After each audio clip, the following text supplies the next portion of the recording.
Okay, चलिए अब हम डिस्कस कर रहे हैं एक बहुत ही टिपिकल एग्जांपल जहां पर कोलिजन विद द फ्लोर बोला जाता है। बॉल को एक हाइट से ड्रॉप करते हैं और वो टकराता है, ऊपर जाता है, टप खाता है, ऊपर थोड़ी थोड़ी एनर्जी लॉस होती जाती है और धीरे धीरे उसके कोलिजन की जो हाइट है वो कम होती जाती है। हमको ऐसे केस को डिस्कस करना है। तो यहाँ पर हमको कहा है कि what is the height after nth collision, तो उसको हम कैसे डिराइव करेंगे। तो अब ध्यान से देखिए, जब ये बॉल आएगा और फ्लोर से जब टकराने जाएगा, तो टकराने के पहले सपोज ये बॉल 1 है और कोलिजन फ्लोर के साथ हो रहा है, तो फ्लोर बॉडी 2 है। इसके पास टकराने के पहले वेलोसिटी कितनी आ जाएगी, √2gh, और टकराने के बाद इसके पास वेलोसिटी कितनी आएगी वो हमको पता करना है, दैट इज फर्स्ट कोलिजन। तो कोई बात नहीं, कोएफिशिएंट ऑफ रेस्टिट्यूशन E है, ये गिवन है, E is coefficient of restitution suppose. तो हम क्या कहेंगे, कोएफिशिएंट ऑफ रेस्टिट्यूशन क्या होता है, v2 bar minus v1 bar divided by u1 bar minus u2 बार। तो v2 बार यानी कि फ्लोर, तो फ्लोर तो पहले और बाद में हमेशा रुका हुआ रहेगा। v1 बार यानी कि इसकी वेलोसिटी आप बाद में, u1 कितना है, √2gh, लेकिन डायरेक्शन नेगेटिव है क्योंकि डाउनवर्ड डायरेक्शन में है और फ्लोर रेस्ट पे है। तो अगर आप इसको सॉल्व करो ध्यान से, तो v1 बार की वेलोसिटी क्या आती है, e टाइम्स ऑफ √2gh, और अगर इसकी वेलोसिटी v1 है तो टकराने के बाद ये मैक्सिमम हाइट कितना जाएगा, तो डेफिनेटली √2gh2। अगर वो टकराने के बाद, तो पहले कोलिजन के बाद उसकी हाइट कितनी रहेगी, तो जो भी वेलोसिटी आई उसके फॉर्मूले में आएगा 2gh1 √2gh।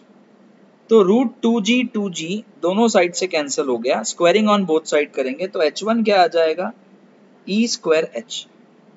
मतलब पहले कोलिजन के बाद जो हाइट आएगी वो e² टाइम्स रहेगी। अब क्या होगा, ये बॉडी सेकेंड कोलिजन होगा, मतलब ये v1 वाले कोलिजन के बाद ये बॉडी ऊपर जाएगी और ऊपर से नीचे आएगी। तो बताओ, ऊपर से नीचे आने में एनर्जी का कहीं लॉस नहीं हुआ, तो अब ये फ्लोर पर फिर टकराने वाली है और अब उसकी इनिशियल वेलोसिटी कितनी है, v1 बार यानी कि √2gh1 या फिर e टाइम्स ऑफ u1, कुछ भी बोल सकते हैं। अब जब ये टकराएगी तो कितने हाइट तक जाएगी, तो उसकी वेलोसिटी डिसाइड करेगी। तो फिर से हमको पता है कि इसकी जो वेलोसिटी कोलिजन के बाद आएगी, सेकंड कोलिजन के बाद, वो फिर से रहेगी e times of initial velocity.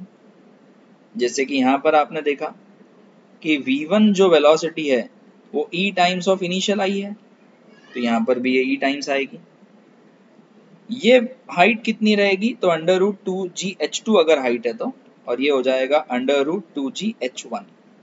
फिर 2g कैंसिल, स्क्वायरिंग करेंगे तो h2 कितना आ जाएगा, तो e² टाइम्स ऑफ h1। मतलब जब भी बॉडी h हाइट से गिरेगी तो टकराने के बाद कितने हाइट पे जाएगी, e² टाइम्स। लेकिन हमको बहुत अच्छे से पता है कि h1 इनिशियल हाइट का कितने टाइम्स है, e² टाइम्स है। तो ये कितना हो जाएगा, e⁴। अब अगर आप ध्यान से देखें तो h1 टाइम इनिशियल का e²h है, h2 हाइट उसके इनिशियल का e²h1 है, h3 हाइट उसका e²h2 रहेगा, h4 height e² times of h3 रहेगा, एंड सो ऑन चलता रहेगा। अब मैं अगर ये सारे हाइट्स को h के टर्म्स में लिखूं, तो height after first collision e²h, height after second collision e⁴h, height after third collision e⁶h, 6 times of h, and so on. तो अगर आप इसको ध्यान से देखें तो ठीक है, ये तो e² टाइम्स ऑफ h है।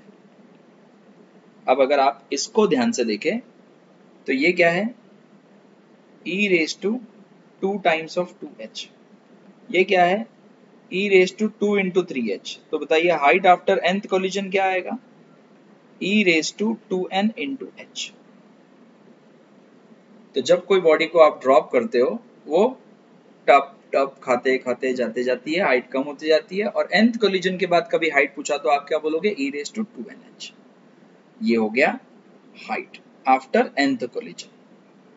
ओके, अब अगर मुझे डिस्टेंस पता करना है, total distance before coming to rest, तो आया 1 टब, 2 टब, 3, 4, 5, 6 ऐसे इनफाइनाइट होने वाले, और कभी ना कभी ये बॉडी रुक जाएगी। मतलब ये जितने भी हाइट्स है इन्हें मुझे ऐड करना पड़ेगा, तभी मुझे डिस्टेंस पता चलेगा ना। तो बताइए हम क्या कहेंगे, टोटल डिस्टेंस हम कहेंगे h हाइट प्लस h1 वाली हाइट जो है ऊपर जाते टाइम h1, नीचे आते टाइम h1, तो कितना हो गया 2h1, दूसरी वाली 2h2, तीसरी वाली 2h3, ऐसा करते करते nth वाली 2hn, बराबर है कि नहीं। अब यहाँ सब कुछ h के टर्म्स में तो हमको पता है, तो h, ये 2 कॉमन ले लेते हैं हम। h1 क्या है e²h, h2 क्या है e⁻⁴h, h3 क्या है e⁻⁶h, and so on e⁻²n h भी आप यहाँ से कॉमन ले सकते हो, h प्लस 2h कॉमन आ गया, e² plus e⁻⁴ plus e⁻⁶ and so on e⁻²n। अगर आप इतने पार्ट को ध्यान से देखें तो ये जो पार्ट है ये ज्योमेट्रिक प्रोग्रेशन है जिसका कॉमन रेशियो <1 है। क्या है कॉमन रेशियो, तो e² इसका कॉमन रेशियो है ना। आप कोई भी अगले वाले टर्म को पिछले वाले टर्म से डिवाइड करो, रेशियो e² आएगा, देखो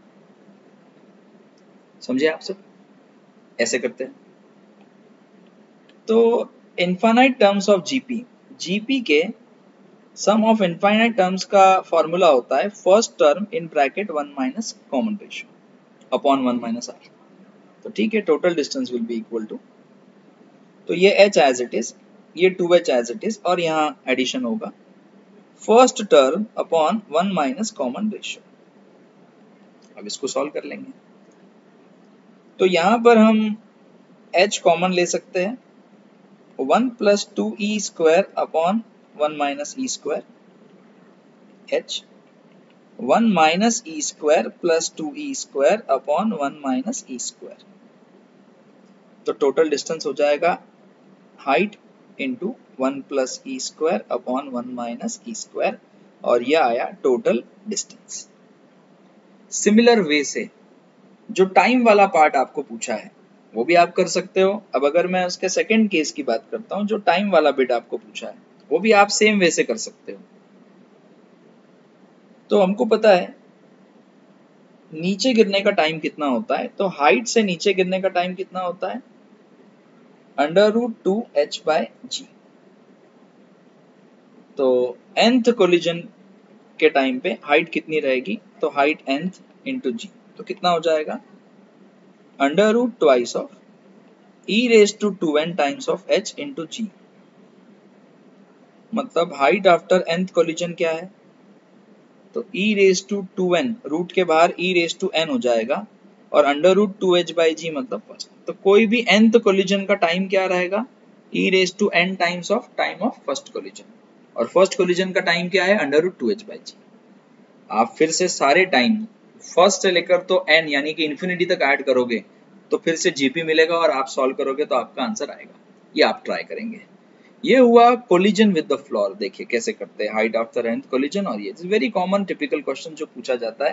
तो इसमें हमने हाइट और टोटल डिस्टेंस डिटेल में निकाला, बाकी ये दो पार्ट आप फिर से T1, T2, T3, T4 सबको ऐड करोगे आपको इंफिनिटी, तो आपका आंसर आ जाएगा। Okay, thank you.